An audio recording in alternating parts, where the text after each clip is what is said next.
Sir ఇప్పుడు చూస్తున్నట్టయితే APPCC అధ్యక్ష బాధ్యతలు అయితే తీసుకున్నారు షర్మిల. ప్రజాక్షేత్రంలో తను పర్యటించాలి. సో ఎక్కడి నుంచి స్టార్ట్ చేస్తున్నారు, అసలు నెక్స్ట్ తన స్టెప్స్ ఏంటి సార్? అంటే ఇప్పుడు తన తండ్రి పాదయాత్ర ముగించిన ప్రదేశంలో తిరిగి ఆ అమ్మాయి కాంగ్రెస్ పార్టీ అధ్యక్షురాలుగా బాధ్యతలు స్వీకరించిన తర్వాత అక్కడి నుంచే ప్రజాక్షేత్రంలో సభలో సమావేశాలు నిర్వహించే ఉద్దేశంతో బయలుదేరారు. ఇప్పుడే బాధ్యతలు తీసుకున్నారు. కొంతమంది వైఎస్ఆర్సీపీ పార్టీ వాళ్ళు శాసనసభ్యులు ఆ పార్టీలో చేరటం కూడా జరుగుతూ ఉంది. కొంతమంది నాయకులు వచ్చి చేరుతూ ఉన్నారు. ఈ యాత్ర ముగింపు వరకు ఎంతమందిని ఆకట్టుకోగలరు, ఎంతమంది వచ్చి ఆమెతో కలుస్తారనే దాన్ని బట్టి వారి యొక్క రాజకీయం, అంటే సహజంగానే ఇప్పుడు ఉన్నటువంటి ఆంధ్ర రాష్ట్ర పరిస్థితుల్లో కాంగ్రెస్ పార్టీకి భారతీయ జనతా పార్టీకి పెద్ద వైరుధ్యాలు లేవు. ఇద్దరు ఒకే స్థాయిలో ఉన్నారు. వారికి ప్రజా ఆమోదం లేదు ఆంధ్ర రాష్ట్ర పరిస్థితి వరకు చూసుకుంటా ఉంటే. కానీ పక్కనున్న రాష్ట్రాలైనటువంటి కర్ణాటక, తెలంగాణలో కాంగ్రెస్ పార్టీ విజయం సాధించిన సందర్భంగా ఎంతో కొంత వారికి కాస్త కొంతమంది కలిసి ముందుకు వచ్చే పరిస్థితి కనపడతా ఉంది. ఆ పరిణామంలో రాజశేఖర రెడ్డి గారి అమ్మాయి, రాజశేఖర రెడ్డి గారి తిరిగి వారసురాలుగా షర్మిల గారు రావటం అనేది వాళ్ళు ఎంతో ఆశలు పెట్టుకున్న మాట మాత్రం వాస్తవం.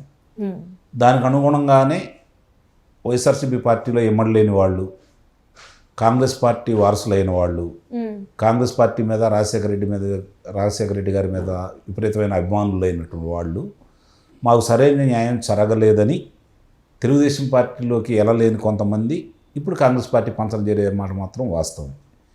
ఈ రేపు బయలుదేరి ఆ ప్రయాణంలో ప్రభుత్వ వైఫల్యాలని, జగన్మోహన్ రెడ్డి గారి యొక్క పరిపాలనని ఆమె ఏ విధంగా ముందుగానే మన జరిగిన సభలో ఆమె కొంత పార్టీ శ్రేణుల మధ్య కొన్ని బాణాలు సంధించారు.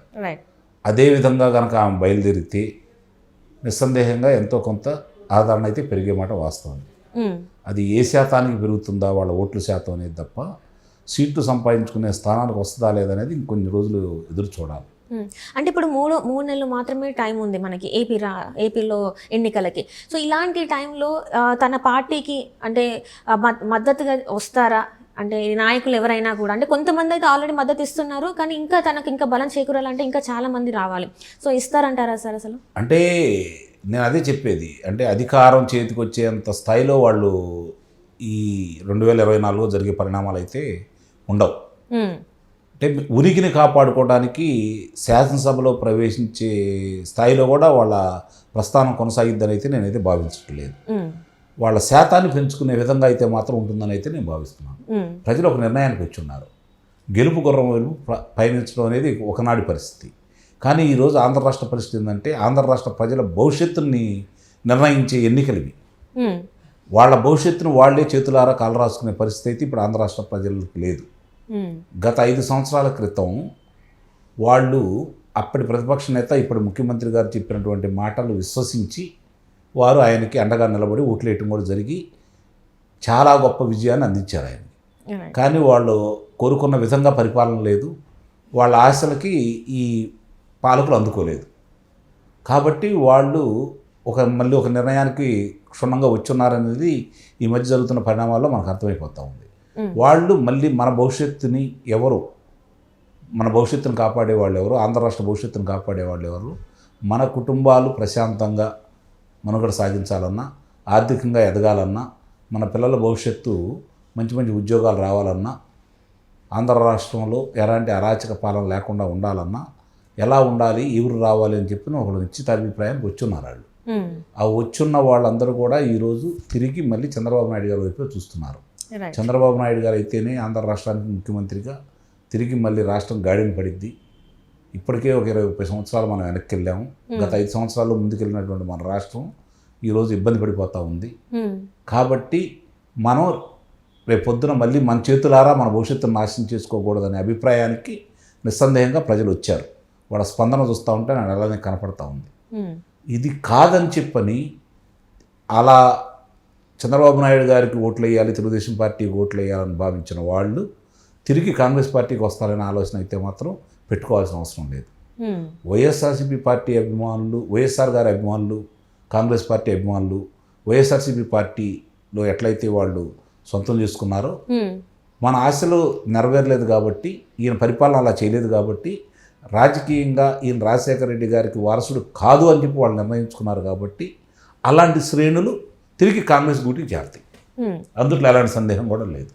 అంటే ఇప్పుడు కొంతమంది చూసినట్టయితే మనకి షర్మిల గారి వైపే నేను ఉండేదని చెప్పేసి కొంతమంది ఎమ్మెల్యేలు రాజీనామా చేసి, సభ్యత్వానికి కూడా రాజీనామా చేసి వైసీపీ దానికి, సో ఈమె వెంట నడవడానికి సిద్ధంగా ఉన్నారు. ఇలా ఎంతమంది వచ్చే అవకాశం ఉంది సార్? అంటే చాలామంది అసంతృప్తులు అయితే మనం చూసాం ఇప్పటికీ వైసీపీలో. అంటే కొంతమంది ఎవరైనా టీడీపీలో కానీ జనసేనలో కానీ వాళ్ళు అనుకున్న పదవి అంటే ఎమ్మెల్యే టికెటే కావచ్చు, ఎంపీ టికెటే కావచ్చు, అవి రాని వాళ్ళు ఎవరైనా కాంగ్రెస్లో కలిసే అవకాశం ఉందంటారు? నిస్సందేహంగా ఉంటుంది. అలాగే కరుడుగట్టిన కాంగ్రెస్ వాదులు, తెలుగుదేశం పార్టీ అంటే పడని వాళ్ళు, తెలుగుదేశం పార్టీకి వెళ్ళి రాలేని వాళ్ళు ఈ రోజు నిస్సందేహంగా కాంగ్రెస్ పార్టీకి వెళ్ళి మొగ్గు చూపుతారు.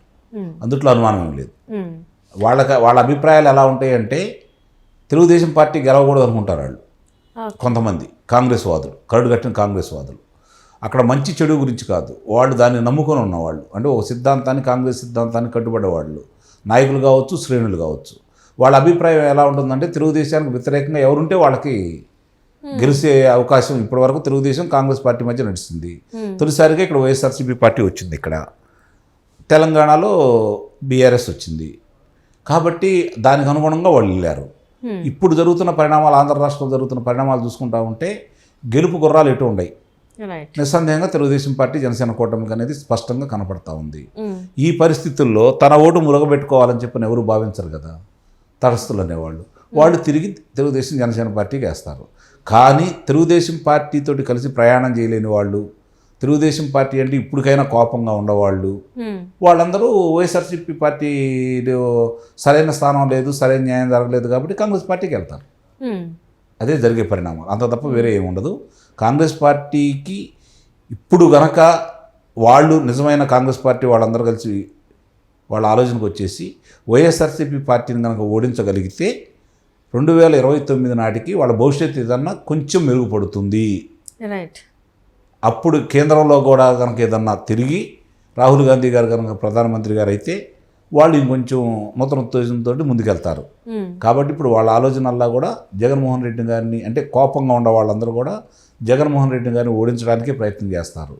ఆ ప్రయత్నంలో భాగంగా ఎంతో కొంతమంది ఈరోజు కాంగ్రెస్ పార్టీ పంచం చేరతారు. అందులో ఎలాంటి సందేహం లేదు. దానివల్ల అంతిమంగా నష్టపోయేది మాత్రం జగన్మోహన్ రెడ్డి గారు, వైఎస్ఆర్సీపీ పార్టీ. అంటే ఇప్పుడు ఎవరెవరైతే ఇప్పుడు కాంగ్రెస్ వైపు మొగ్గు చూపుతున్నారో వాళ్ళది తర్వాత అసలు ఈ 4 సంవత్సరాలు ఎలా ఉండబోతుంది సార్? అంటే గెలవదని అందరికీ తెలుసు, కానీ అయినా కూడా వెళ్ళి ఆ పార్టీలో జాయిన్ అయ్యి, అంటే ఎంపీలుగా ఉండి, ఎమ్మెల్యేలుగా ఉండి, ఇప్పుడు వాళ్ళు సడన్గా కాంగ్రెస్ పార్టీలో జాయిన్ అయితే వాళ్ళకి ఎలాంటి మనుగడ ఉంటుంది సార్ ముందు ముందు? అంటే వాళ్ళు, అదే నేను చెప్పాను, కోపంగా ఉన్న వాళ్ళ పరిస్థితి ఎలా ఉంటుందంటే తన్నట్టు అన్యాయం జరిగిపోయింది, జగన్మోహన్ రెడ్డి గారు వైఫల్యాలు మా మీద రుద్దుతున్నాడు, ఆయన మీద ఉన్న కోపాన్ని మా మీద ప్రదర్శిస్తున్నాడు, ప్రజలు ఆయన గురించి కదా కోప్పడుతుంది, ఆయన గురించి కదా వ్యతిరేకంగా ఉంది, మేము చేసిన తప్పు ఏంటి, మేము 20% తప్పు చేస్తే 80% తప్పు ఆయన మీదే ఉంది, కాబట్టి మమ్మల్ని ఇబ్బంది పెట్టాడు, కాబట్టి తిరిగి ఈ పార్టీ కనుక ఓడిపోతే ఇక ఈ పార్టీ అనేది ఉండదు. కాబట్టి ఈ పార్టీ ఉండదు, కాబట్టి మేమందరం కూడా ముందు ఈ పార్టీ ఓడించడానికి కంకణబద్దులు అవుతాం, తర్వాత ఆ పార్టీ వాళ్ళందరూ మా పార్టీలో చేరతారు. మేము వెళ్ళేటి ఎట్లయితే వైఎస్ఆర్సీపీ పార్టీలో చేరామో వాడు గురించి మా పార్టీలో చేరతారనే నమ్మకంతో వాళ్ళ ప్రయాణం కొనసాగిద్దని చెప్పి నేను భావిస్తున్నాను. Right sir.